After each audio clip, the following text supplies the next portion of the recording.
Il s'agit de couvertures, de la coutellerie, de nattes imperméables et d'autres nécessités quotidiennes. La Croix-Rouge ukrainienne était responsable de la distribution dans la ville de Tchernivtsi. Elle a déclaré que les fournitures vont d'abord aux personnes déplacées qui en ont le plus besoin. Un deuxième lot d'aide humanitaire chinoise devrait arriver en Ukraine plus tard au cours de la journée. Entretien de CGTN en tête-à-tête avec la directrice générale adjointe de la Croix-Rouge ukrainienne. Jusqu'à présent, combien de pays et de régions ont fourni une aide humanitaire à la Croix-Rouge ukrainienne?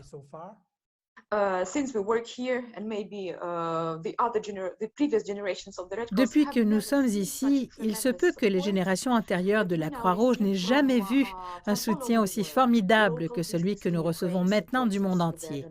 Les entreprises locales en Ukraine nous soutiennent avec leurs dons et leurs biens. Les grandes entreprises internationales de l'étranger nous ont soutenus. La grande famille de la Croix-Rouge et le mouvement international ont envoyé de l'aide humanitaire à l'Ukraine, dont le dernier chiffre est de 4 400 tonnes.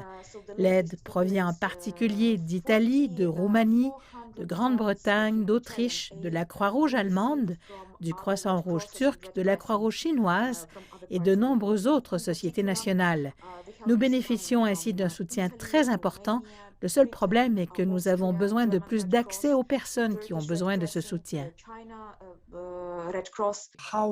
Comment l'escalade du conflit a-t-il affecté le travail de votre organisation? Quelle est votre principale préoccupation en ce moment? Nous n'avons jamais travaillé dans de telles conditions avec un conflit armé aussi important, ni avec une crise humanitaire aussi importante.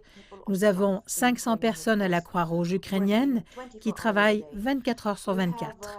Nous avons aussi 6 000 bénévoles et c'est difficile de tenir ce régime parce que d'un côté, il faut travailler pour aider les gens et la population vulnérable et de l'autre, il faut rester en sécurité car nous devons travailler dans des conditions dangereuses, sous les bombardements et les tirs. Mais le plus grand défi reste l'accès à la population vulnérable que nous ne pouvons pas assurer partout pour le moment.